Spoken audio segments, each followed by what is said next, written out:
السلام عليكم ورحمة الله وبركاته. الحمد لله نحمده ونصلي على رسوله الكريم، أما بعد فقد قال الله تعالى في كلامه القديم وبالفرقان المجيد بعد أعوذ بالله من الشيطان الرجيم بفضل بسم الله الرحمن الرحيم. لقد نصركم الله ببدر وأنتم أذلة فاتقوا الله لعلكم تشكرون. صدق الله العلي العظيم. الحمد لله. எல்லா புகழும் அல்லாஹ் அவன் ஒருவனுக்கே உரித்தாகட்டுமாக. ஆமீன். அவனுடைய அன்பும் அருளும் எம் உயிரினும் மேலான முஹம்மது முஸ்தபா அஹமது முஜ்தபா ரசூலுல்லாஹி ஸல்லல்லாஹு அலைஹி வஸல்லம் அன்னாரின் மீதும், அன்னாரின் வாழ்க்கையை அப்படியே பின்பற்றிய உத்தம சத்திய சஹாபாக்கள், தாபிஈன்கள், தபா தாபிஈன்கள், நம்மை சார்ந்த அத்துணை நபர்களின் மீதும் அல்லாஹ்வினுடைய அன்பும் அருளும் என்றென்றும் குன்றாமல் நின்று நிலவட்டுமாக. ஆமீன். அல்லாஹ்வினுடைய மகத்தான கிருபையினால் இந்த ரமலான் மாசத்தில் நாமெல்லாம் பகலிலே நோன்பு நோற்று இரவில நின்று வணங்கி வந்து கொண்டிருக்கின்ற நாம், அல்லாஹ்வினுடைய ஒரு மகத்தான கிருபை, இந்த ரமலான் மாதத்தில் தான் பல நிகழ்வுகள் நடந்து அரங்கேறி கொண்டிருந்த ஒரு மாதமும் இந்த ரமலானினுடைய மாதம். அதுபோல பத்ரு ஷுஹதாக்கள் என்று சொல்லக்கூடிய நபிகள் நாயகம் ஸல்லல்லாஹு அலைஹி வஸல்லம் அவருடைய காலகட்டத்தில் நடந்த அந்த பத்ரு ஷுஹதாக்கள், அந்த பத்ரு போது என்கின்ற நடந்த ஒரு மாதமும் இந்த ரமலானினுடைய மாதம். அந்த கிருபையினால் அந்த பத்ரு ஷுஹதாக்கள் நடந்த நாளை நாம் அடைந்திருக்கின்றோம். அல்ஹம்துலில்லாஹ். இந்த பத்ரு ஷுஹதாக்களை பற்றி நமக்கெல்லாம் பல விஷயங்கள் அந்த பத்ரு போதிலே நம்மெல்லாம் அடங்கி இருக்கு. பல படிப்பினைகள் நாமெல்லாம் அதிலிருந்து நாமெல்லாம் பெற வேண்டும். இந்த இஸ்லாத்தினுடைய ஆரம்ப போரும் இந்த பத்ருடைய போர் தான். ஏறத்தாழ 200 கோடி முஸ்லிம்கள் இந்த உலகிலே வாழ்ந்து கொண்டிருக்கின்றோம். அந்த 200 கோடி முஸ்லிம்களுக்கு ஒரு அடித்தளமாக, ஒரு ஆணி வேறாக அந்த 200 கோடி முஸ்லிம்கள் உருவாகுவதற்கு, அவர்களிலிருந்து வந்தவர்கள்தான் அந்த 200 கோடி முஸ்லிம்கள். அந்த 200 கோடி முஸ்லிம்கள் உருவாகுவதற்கு ஒரு ஆரம்பமாக, ஒரு அடித்தளமாக இருந்தவர்கள் அந்த 313 என்கின்ற பத்ரு ஷுஹதாக்கள். அவர்கள் அந்த போர் செய்த தினத்தை நாம் எல்லாம் பத்ர் நடந்த தினம் என்பதாக இந்த ரமலானுடைய மாதத்தில் இந்த 17வது பிறையில், இந்த 17வது தராவியினுடைய இரவில் நாமெல்லாம் அவருடைய அந்த அதிலிருந்து கிடைக்கக்கூடிய படிப்பினை நாமெல்லாம் எதிர்பார்த்திருக்கின்றோம். கிட்டத்தட்ட அந்த பத்ரு போர் பெருமானார் ஸல்லல்லாஹு அலைஹி வஸல்லம் அவர்களுக்கு எத்தனையோ துன்பங்களை கொடுக்கப்பட்டு, எத்தனையோ பல இன்னல்களுக்கு ஆளாக்கப்பட்டு, பல துன்பங்கள், பல வஞ்ச தன்மைகள் பெருமானார் ஸல்லல்லாஹு அலைஹி வஸல்லம் கொடுக்கப்பட்டு, மக்கமா நகரிலிருந்து மதீனா நகருக்கு சென்று அங்கு அன்சாரிகளிடத்தில் ஒரு ஒப்பந்தம் ஏற்பட்டு அதன் மூலமாக நல்ல முறையில் வாழ்ந்து கொண்டிருந்த அந்த தினத்தில் கிட்டத்தட்ட பெருமானார் வாழ்ந்த அந்த 15 ஆண்டுகள்ல எந்த ஒரு விஷயமும் நடக்கல. ஆனால் அந்த 15 ஆண்டுகளில் பெருமானார் ஸல்லல்லாஹு அலைஹி வஸல்லம் அவர்களுக்கு 70 முறை அவர்களை அடித்தார்கள், உதைத்தார்கள். அவர்களுடைய கழுத்தில கயிறை போற்றி இருக்கினார்கள் நபிகள் நாயகம் ஸல்லல்லாஹு அலைஹி வஸல்லம் அவர்கள் மீது. அப்போ அந்த 15 ஆண்டுகளில் எந்த ஒரு போரும் நடக்கவில்லை. ஆனால் இந்த 15 ஆண்டுகளில் 70 முறை பெருமானார் மீது தாக்குதல் நடத்தப்பட்டிருக்கிறது. அப்பையும் கூட பெருமானார் அவர்களை திருப்பி அடிக்கவில்லை. திருப்பி அவர்களிடத்துல போருக்கு வா, சண்டைக்கு வா என்று பெருமானார் கூப்பிட்டது கிடையாது. சரி, எப்படி இந்த பத்ருடைய யுத்தம் உருவானது? நபிகள் நாயகம் ஸல்லல்லாஹு அலைஹி வஸல்லம் அவர்கள் மக்கமா நகரில் இருந்து மதீனா நகருக்கு செல்லுகின்றார்கள். அங்கு சென்று சில காலங்கள் இருக்கின்றார்கள். இருந்த பொழுது அவர்களுடைய அந்த பொருட்கள் எல்லாம் வந்தாங்க. ஹிஜ்ரத் மூலமா மதீனாவுக்கு வந்தாங்க. வந்த பொழுது ஒண்ணுமே இல்லாம தான் வந்தாங்க. தன்னுடைய சொந்த இடங்கள், இருப்பிடங்கள், சொத்து பத்துகள் எல்லா விஷயங்களையும் அப்படியே விட்டுட்டு தான் வந்தாங்க. லில் ஃபுக்ராய் முஹாஜிரின் அல்லதீன உக்ரிஜூன மின் தியாரிஹிம், அந்த ஏழைகளான முஹாஜிர்கள், அவர்களுக்கு நீங்கள் அவருடைய சொந்த சொத்துபத்தில் இருந்து அவர்கள் எல்லாம் பிரிந்து வந்தவர்கள் என்று அல்லாஹ் சொல்லுகின்றார். இப்போ ஒண்ணுமே இல்லாம வந்து மதீனா நகருக்கு தஞ்சம் புகுந்தவர்கள் தான் முஹாஜிர்கள், ஹிஜ்ரத் செய்து வந்தார்கள். அப்போ அவர்களுடைய பொருட்கள் எல்லாம் சிரியா நகருக்கு, ஷாம் நகருக்கு வியாபாரத்துக்கு போயிட்டு இருக்கு. அப்போ அந்த கூட்டத்திற்கு தலைமை தாங்கி அபு சுஃபியான் ரலியல்லாஹு போயிட்டு இருக்காங்க. போயிட்டு இருக்கும் பொழுது இந்த விஷயம் பெருமானாருக்கு வருது. பெருமானார் ஸல்லல்லாஹு அலைஹி வஸல்லம் அவங்களுடைய கூட்டத்தாருடைய பொருட்கள் எல்லாம் ஷாம் சிரியாக்கு அவங்க பொருளை வணிகம் செய்ய போறாங்க அபு சுஃபியான் தலைமையில. இந்த விஷயம் பெருமானாருக்கு வந்த உடனே பெருமானாருடைய கூட்டத்தை வாங்க நம்முடைய பொருளெல்லாம் வாங்க போவன்ட்டு அப்படியே போறாங்க. வாங்க போன இடத்துல அப்போ அபு சுஃபியானுக்கு இந்த விஷயம் இப்படியே தெரிஞ்சிருச்சு. அபு சுஃபியான் ரலியல்லாஹு என்ன பண்றாங்க, தன்னுடைய பக்கத்துல இருந்த ஒரு நபரை விலைக்கு வாங்கி அவர் அப்படியே அமுச்சு விடுறாங்க. நீ போய் மக்கமா நகர்ல போய் சொல்லு, இந்த பொருளை எல்லாம் அபகரிக்கிறதுக்கு முகம்மதுடைய கூட்டங்கள் வர்றாங்க அப்படின்னு போய் சொல்லு என்று சொன்ன உடனே அந்த மனிதரும் போய் சொல்றாரு. பல நாள் இதற்காகவே அந்த முகம்மதை கொல்ல வேண்டும் என்கின்ற நோக்கத்தோடு பல நாள் காத்து கொண்டிருந்த அபூஜஹல் அன்றைக்கு ஒரு முடிவெடுத்தான். இந்த முகம்மதை எப்படியா சோழியை முடிக்கணும், இந்த முகமது என்னைக்காவது சோழியை முடிக்கணும், ஒரு வாய்ப்பு கிடைச்சிருக்கு. ஒவ்வொரு வீட்டிலிருந்தும் ஒவ்வொரு நபர்கள் என்கின்ற அடிப்படையில் எல்லா நபர்களையும் அழைத்து அபூஜஹல் பெரிய கூட்டங்களை திரட்டுகின்றார். முஸ்லிம்கள் இடத்துல இருந்தவங்க வெறும் 313 பேர் தான், குறைந்த சொற்பமான ஆயுதங்கள் தான், கொஞ்சம் குதிரைகள், கொஞ்சம் ஒட்டகங்கள், இதையெல்லாம் வைத்து அந்த 313 நபர்களை வைத்து பெருமானார் ஸல்லல்லாஹு அலைஹி வஸல்லம் அவர்கள் 1000 நபர்கள், பல கேடயங்கள், பல வில் அம்புகள், ஈட்டிகள், குதிரைகள், ஒட்டகங்கள் கொண்ட காபிர்களுடைய அந்த கூட்டத்தை போர் செய்வதற்கு பெருமானார் ஸல்லல்லாஹு அலைஹி வஸல்லம் அவர்கள் செல்லுவார்கள். அப்போ அல்லாஹ் இடத்திலிருந்து அதுவரையே போருக்குரிய அனுமதியே வரல.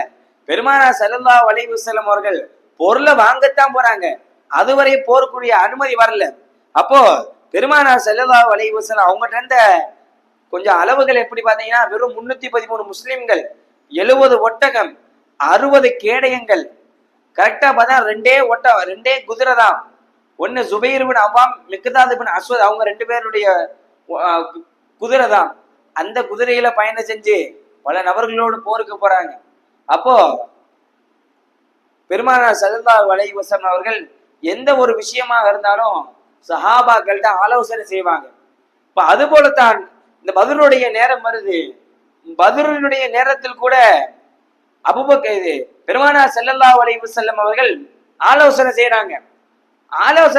பெருமானார் ஸல்லல்லாஹு அலைஹி வஸல்லம் முதல்ல அபூபக்கர் ரலியல்லாஹு அன்ஹு அருமையான ஒரு தெளிவான ஒரு அறிமுகத்தை கொடுத்தாங்க. அபூபக்கர் ரலியல்லாஹு சொன்னாங்க, யார சூரல்லா வாங்க சண்டைக்கு போவோம், இவ்வளவு தூரம் வந்துட்டோம், வாங்க சண்டைக்கு போவோம். அடுத்து உமர் ரலியல்லாஹு அன்ஹு அவங்கள அதே ஆலோசனை கொடுக்குறாங்க, யார சூரல்லா வாங்க நம்மளும் சண்டைக்கு போவோம். அடுத்து மிக்தாத் ரலியல்லாஹு அவங்ககிட்ட கேட்கிறேன், அவங்களும் இதே பதில், யார சூரல்லா வாங்க, நீங்க உங்களோட நம்ம துணை நிக்கிறோம், வாங்க சண்டைக்கு போவோம். இப்போ மிக நீண்ட நேரமா ஆலோசனை நடக்குது. என்னைக்குமே பெருமானார் ஸல்லல்லாஹு அலைஹி வஸல்லம் ஆலோசனை சிம்பிளா வச்சு முடிச்சிருவாங்க. அன்னைக்கு ரொம்ப நேரமா நீண்ட நேரம் நடந்துகிட்டே இருக்கு.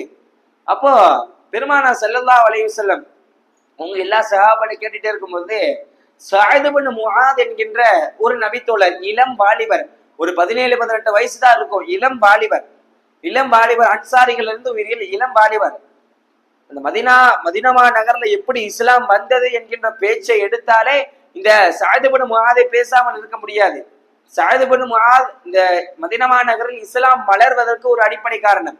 அப்போ சஅத் இப்னு முஆத் ரலியல்லாஹு அன்ஹு இப்ப பெருமானார்ட்ட கேட்கிறாங்க, யார சூரல்லா அன்சாரிகள்ட்ட பதில் வர்ற மாதிரி நீங்க எதிர்பார்த்துக்கிட்டு இருக்க மாதிரி எங்களுக்கு தெரியுது, அன்சாரிகள்ட்ட பதில் வரணும் அப்படின்ற மாதிரி எதிர்பார்க்கிற மாதிரி தெரியுது. உடனே பெருமானார் ஸல்லல்லாஹு அலைஹி வஸல்லம் என்ன நினைச்சாங்க தெரியல, ஆமா பதில் வந்தே ஆகணும். அப்போ அந்த சஅத் இப்னு முஆத் ரலியல்லாஹு அன்ஹு அவர்கள் செய்த பெருமானாருக்கு கொடுத்த வாக்கை நாம் எல்லாம் கவனிக்க வேண்டும். அந்த இளம் வயது ஒரு வாலிபன் ஒட்டுமொத்த அன்சாரிகளுடைய ஒட்டுமொத்த குரலாக நின்று அந்த இளம் வயது வாலிபன் சொல்லுகின்றான், பக்கது ஆமன்னா பிக வ ஸத்தக்னாக வ ஷஹீதனா அன்னமா ஜஅது பிக வ ஹுவல் ஹக்.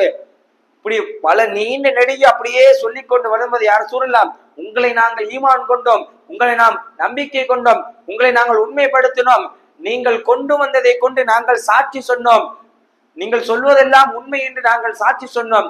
பிறகு நீண்ட நெடி அப்படியே வந்து கொண்டிருக்கும் பொழுது அந்த சஅத் இப்னு முஆத் ரலியல்லாஹு அன்ஹு வார்த்தை சொல்கிறார்கள், லவ் இஸ்தஅலத பினா ஹாதல் பஹர், யா ரசூலல்லாஹ், ஒரு கடலை காட்டி நீங்கள் குதியுங்கள், அதிலே மூழ்குங்கள் என்று சொன்னால் நாங்கள் ஒருவரும் மறுப்பு தெரிவிக்க மாட்டோம். நாங்கள் அத்துணை நபர்களும் நீங்கள் சொன்ன அந்த ஒற்றை சொல்லுக்கு நாங்கள் எல்லாம் அடிபணிந்து அந்த கடலிலே குதித்து விடுவோம் யா ரசூலல்லாஹ் என்று அந்த ஒரு இளம் வயது வாலிபன் ஒட்டுமொத்த அன்சாரிகளுக்கும் ஒரு உயிரூட்டும் விதமாக பெருமானாருக்கு சொல்லும் விதம். அந்த பெருமானார் இந்த சஅத் இப்னு முஆத் சொல்ல சொல்ல கிதாபுகள் எழுதுறாங்க, பெருமானாருடைய முகம் வெண்ணிறமாக மாறிக்கொண்டே இருந்தது, ஒரு சிரிப்பும் புன்னகையும் பெருமானாருடைய முகத்தில் தெரிந்து கொண்டே இருந்தது என்று கிதாபுடைய இமாம் எழுதி காட்டுகிறார்கள். அப்போ கிட்டத்தட்ட அப்போ பாத்தீங்கன்னா பெருமானார் ஸல்லல்லாஹு அலைஹி வஸல்லம் முஹாஜிர்கள் மக்காவாசிகள் கம்மி தான், ஆனா 80 பேர்கிட்ட இருந்தாங்க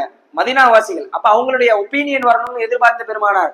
அப்போ சஅத் இப்னு முஆத் ரலியல்லாஹு அன்ஹு இவ்வளவு ஒரு தெளிவான ஒரு திட்டவட்டமாக சொல்லும் பொழுது, யாரும் சொல்ல உங்களுக்கு முன்னையும் பின்னையும் சைட்ல இந்த சைட்ல எல்லா நிலையிலும் உங்களோடு நாங்கள் இருப்போம், உங்களை விட்டு நாங்கள் புறமுதுகிட்டு ஓட மாட்டோம், நீங்கள் எந்த நிலையில் இருந்தாலும் உங்களோடு நாங்கள் இருப்போம் என்று அன்னைக்கு சஅத் இப்னு முஆத் ரலியல்லாஹு அன்ஹு கொடுத்த வாக்குறுதி ஒட்டுமொத்த அன்சாரிகளும் வந்து நின்னார்கள் பெருமானாரோடு. அந்த போர் என்பது வெற்றி கொள்ளப்பட்டது என்று நம்மெல்லாம் வரலாறுகளில் பார்க்கிறோம். அது மட்டுமல்ல, பெரும் பெரும் ஆலோசனைகளுக்கு பிறகு நடந்ததுதான் பத்ரினுடைய யுத்தம். ஒரே ஒரு 3 விஷயத்தை நம்மளால அங்க புரிஞ்சுக்கணும். ஒரு 3 விஷயம். ஒண்ணு ஒற்றுமை, ஈமானினுடைய பலம், இது 2வது. இது 2ம் இருந்துச்சுன்னா போதும், ஆட்டோமேட்டிக்கா அல்லாஹ்வினுடைய உதவி வந்துடும். அப்படி வெற்றி கொள்ளப்பட்டதுதான் பத்ரினுடைய யுத்தம். ஒண்ணு ஒற்றுமை, ஒட்டுமொத்த மக்காவாசிகளும் மதீனாவாசிகளும் சேர்ந்து ஒரே அணியில் ஓரணியாய் நின்றவர்கள் தான் அந்த ஒற்றுமை. 2வது ஈமானிய பலம். அந்த பத்ரு ஷஹதாக்களின் எல்லா நபர்களுக்கும் ஈமானிய பலம் இருந்தது. எல்லா நபர்களுக்கும் அல்லாஹ்வினுடைய கட்டளை ஒருபோதும் மறுக்காததாக அந்த கட்டளை ஏற்று நடந்து அதுல பிசிறுதட்டாக வாழ்ந்து எல்லா நபர்களும் இருந்தார்கள். இவை 2 அவங்ககிட்ட இருந்தது. 3வது ஒரு விஷயம், அல்லாஹ்வினுடைய உதவி அவங்க தேடி ஆட்டோமேட்டிக்கா வந்தது. இப்ப ஒற்றுமை, ஈமானிய பலம் இடுக்கின்ற இடத்தில் அல்லாஹ்வினுடைய உதவி தேடி வரும்.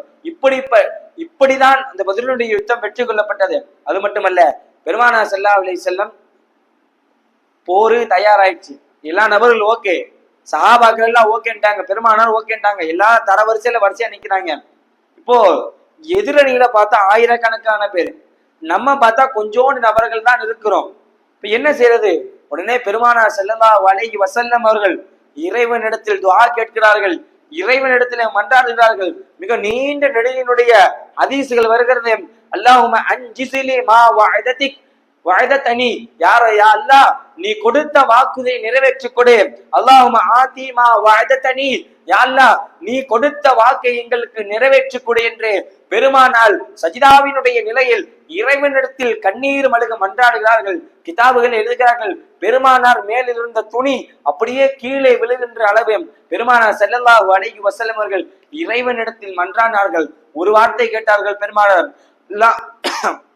அல்லாஹும்ம இன் துஹ்லிக ஆதில் அஸபா மினல் இஸ்லாம் லா தஅபத ஃபில் அர்த், யா அல்லாஹ், நீ இந்த கூட்டத்தை அழித்து விட்டீர்கள் என்று சொன்னால், யா அல்லாஹ், இந்த 313 கூட்டத்தை நீ அழிச்சிட்டேன்னு சொன்னா இனி இந்த உலகில் உன்னை வணங்குவதற்கு ஒரு கூட்டமும் இருக்க மாட்டார்கள். யா அல்லாஹ், இந்த கூட்டத்தை நீ அழிச்சிடாத, இவர்களுக்கு நீ வெற்றியை கொடு என்று பெருமானார் இறைவனிடத்தில் மன்றாடுதல். அந்த மன்றாடுதல் அந்த பத்ரு போரில் சஹாபாக்களுக்கு ஒரு பெரும் வெற்றியை கொடுத்தது.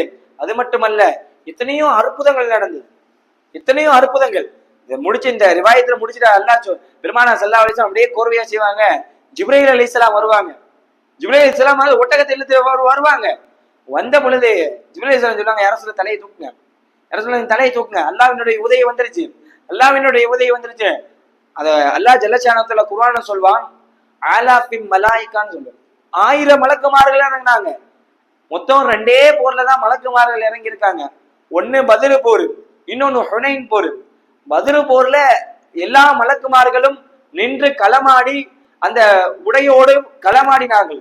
ஹுனைன் போர்ல எப்படி நடந்தது கொஞ்சம் மேல் பார்வையிட வந்தார்கள் மலக்குமார்கள்.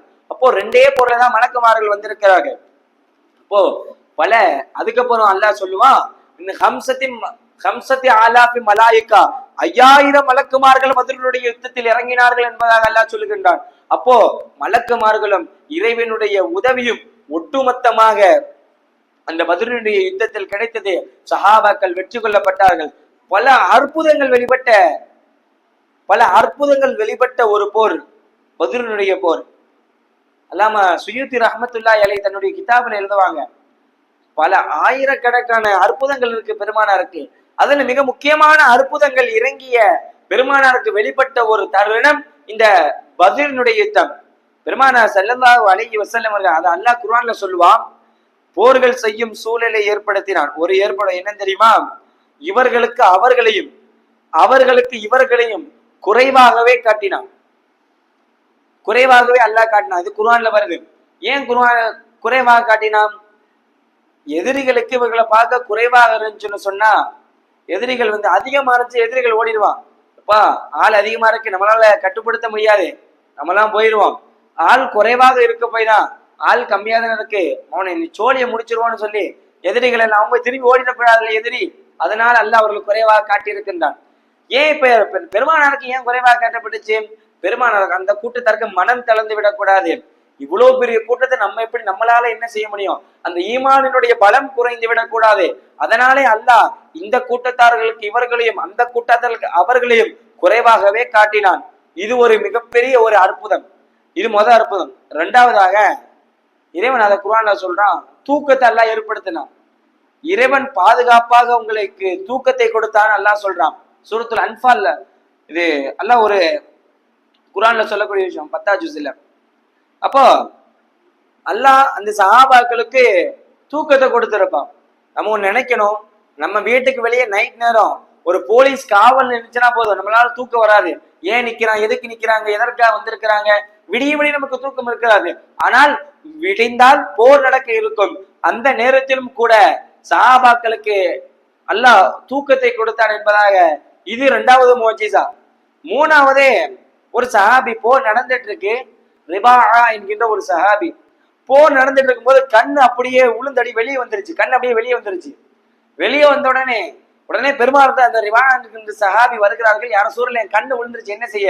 உடனே பெருமானார் ஸல்லல்லாஹு அலைஹி வஸல்லம் கண்ணை அப்படியே தூக்கி என்னமோ ஃபெவிக்விக் போட்டு ஒட்டுற மாதிரி உள்ளுக்க வச்சு தன்னுடைய முபாரக்கான உமிழ் எடுத்து கண்ணில் தடவுறாங்க, கண்ணு ஒட்டிக்கிச்சு. இது ஒரு முஅஜிஸா. அடுத்து உக்காஷா பின் மிஹ்சன் என்கின்ற ஒரு நபித்தோழர் பத்ர்ல போர் போட்டுட்டு இருக்காங்க, போர் செஞ்சுட்டு இருக்காங்க. அவங்களுடைய வால் உடைஞ்சிருச்சு. வால் உடைஞ்ச உடனே என்ன செய்யறாங்க, பெருமானார்ட்ட வர்றாங்க, யார சூழ்நிலை என் வால் உடைஞ்சிருச்சு, என்னால போர் செய்ய முடியல, எப்படி செய்யறது? உடனே பெருமானார் ஸல்லல்லாஹு அலைஹி வஸல்லம் அவர்கள் என்ன செய்யறாங்க, ஒரு கட்டையை தூக்கி கொடுக்குறாங்க. இந்தாங்க உக்காஷா, போய் வச்சு போர் செய்யுங்க. சஹாபாக்கள் யோசிக்கவே இல்லை, கட்டையை வாங்கிட்டு போனாங்க. கட்டையை வாங்கிட்டு போய் எறிறாங்க, அட்டாக் பண்ணி திரும்பி ரிட்டர்ன் வருது. கட்டனா தூக்கி எறிஞ்சா போயிடும், அடுத்த கட்டையத்தை நம்ம தேடணும். ஆனா இந்த பெருமானார் கொடுத்த கட்டை என்ன செய்யுது, போய் அடிச்சுட்டு ரிட்டர்ன் இவர் உக்காஷா கைக்கு வந்து நின்றுது. அப்போ இப்படியெல்லாம் பல முஅஜிஸாக்களுக்கு மத்தியில் பெருமானார் ஸல்லல்லாஹு அலைஹி வஸல்லம் அவர்களுடைய காலகட்டத்தில் பத்ருடைய யுத்தம் நடந்தது. அது மட்டுமல்ல, போருக்கு ஒரு நாளைக்கு முன்னாடி பெருமானார் ஸல்லல்லாஹு அலைஹி வஸல்லம் அவர்கள் குறிச்சாங்க, இந்த இடத்துல இவன் சாவான், இந்த இடத்துல அபூஜகல் சாவான், இந்த இடத்துல பார்த்தா இந்த ஒரு நயவஞ்சங்க சாவான், இந்த இடத்துல பார்த்தா இவன் சாவான். இப்படி ஒவ்வொரு இடத்துலயும் ஒவ்வொரு குறி போடுறாங்க. இந்த இடத்துல இவன் சாவான். கரெக்டா மறுநாள் போர் நடக்குது. போர் நடந்த இடத்தில் ஒவ்வொரு இடத்திலும் பெருமானார் எங்கெங்க இடத்துலாம் பெருமானார் கோடு போட்டாங்களோ அந்த இடத்துல எல்லாம் அந்த மனிதர்கள், அந்த காபிர்கள் செத்து கிடக்கிறார்கள். இது வெறுமனே நார்மல் போர் அல்ல, சத்தியத்திற்கும் அசத்தியத்திற்கும் மத்தியில ஒரு நடந்த போர். இந்த காபிருடைய கூட்டத்துல பார்த்தா இங்கிட்டு சொந்தக்காரன், இங்கிட்டு பார்த்தா இங்கிட்டு சொந்தக்காரன், ஒரு சொந்தங்களுக்கு மத்தியிலும் ஒரு சத்தியத்திற்கும் ஒரு அசத்தியத்திற்கும் மத்தியில் நடந்த போர். இங்கிட்டு முஸ்லிம்களுடைய கூட்டத்துல பார்த்தா அபூபக்கர் ரலியல்லாஹு அன்ஹு, அங்கிட்டு காபிருடைய கூட்டத்தை பார்த்தா அவங்க மகன் அப்துர் ரஹ்மான் ரலியல்லாஹு அன்ஹு. இப்படி பல சொந்தங்களுக்கு மத்தியில இங்கிட்ட அத்தா மகன் மாமி மச்சான், இப்படி பல நபர்களுக்கு மத்தியில் நடந்த ஒரு போர் இந்த பத்ரினுடைய யுத்தம். அல்லாஹ் குர்ஆன்ல ஒரு அழகா சொல்லுவான். அல்லாஹ் ஜல்ல ஷானஹு தஆலா குர்ஆன்ல அழகா சொல்லுவான், வமா ரமைத இது ரமைத வலாகின்னல்லாஹ் ரமா. நபியே, நீங்கள் என்னமோ நீங்கள் தான் வெட்டுற, நீங்கள் தான் உங்களுடைய வாள் வீசிய உடனே நீங்கள்லாம் வெற்றி நினைச்சுக்கிறாங்க. அதெல்லாம் உதவி செய்வது, அதை வெட்டுவது அல்லாஹ். சஹாபாக்கள் போய் வாழை தூக்கதான் செய்வாங்க, தலை அப்படி ஆட்டோமேட்டிக்கா கீழே விழுந்துரும். சும்மா வாழை தூக்குறோன்னே எப்படி கீழே விழுந்துரும். இப்படி பல அற்புதங்களுக்கு மத்தியில் இந்த பத்ரினுடைய யுத்தம் வெற்றி கொள்ளப்பட்டது என்பதாக நாமெல்லாம் வரலாறுகளிலே காண முடிகிறது. அன்பிற்கு நீங்க அல்லாஹ்வின் நல்லடியார்களே, இந்த பத்ர் சஹாபாக்கள் நீங்க 313 பேரை பத்ர் சஹாபாக்கள் சொல்றோம். ஆனா அதல்ல, பத்ர்ல ஷஹீதானவங்க வெறும் 14 பேர் தான். ஷஹீதானவங்க வெறும் 14 பேர் தான். அவங்க எல்லாத்தையும் சேர்த்து நம்ம பத்ர் ஷஹாதாக்கள் சொல்றோம், அவ்வளவுதான். அப்போ எல்லா நபர்களும் இன்ஷா அல்லாஹ் இந்த பத்ர் ஷஹாதாக்களுடைய நேரம், அவர்கள் போரிட்ட இந்த நேரம், நம்மளெல்லாம் அவங்களுடைய பெயரில் வசீலாவை வைத்து நம்மெல்லாம் அவங்களுடைய பொருட்டால் நம்மெல்லாம் பல துஆக்களை கேட்போம். அல்லாஹ் அங்கீகரிப்பானாக. அவருடைய பெயரை கொண்டு, அவர்கள் செய்த தியாகத்தை கொண்டு நாம் எல்லாம் துஆ கேட்போம். இன்ஷா அல்லாஹ் அதை அங்கீகரிப்பானாக. ஆமீன். அல்ஹம்துலில்லாஹி ரப்பில் ஆலமீன். அல்லாஹும்ம ஸல்லி அலா சய்யிதினா முஹம்மதின் வ அலா ஆலி சய்யிதினா முஹம்மதின் வ பாரிக் வ ஸல்லிம் அலைஹிம். ربنا ظلمنا أنفسنا وإن لم تغفر لنا وترحمنا لنكونن من الخاسرين. ربنا آتنا في الدنيا حسنة وفي الآخرة حسنة وقنا عذاب النار. ربنا آت أنفسنا بتقواها وزكيها وأنت خير من زكاها وأنت وليها ومولاها برحمتك يا أرحم الراحمين. اللهم اهدنا الصراط المستقيم من النبيين والصديقين والشهداء والصالحين وحسن أولئك رفيقا وذلك فضل من الله وكفى بالله عليما. اللهم طول حياتنا وحياة أهلنا وجيراننا مع الصحة وسلامة وعافية. ربنا هب لنا من أزواجنا وذرياتنا قرة أعين واجعلنا للمتقين إماما.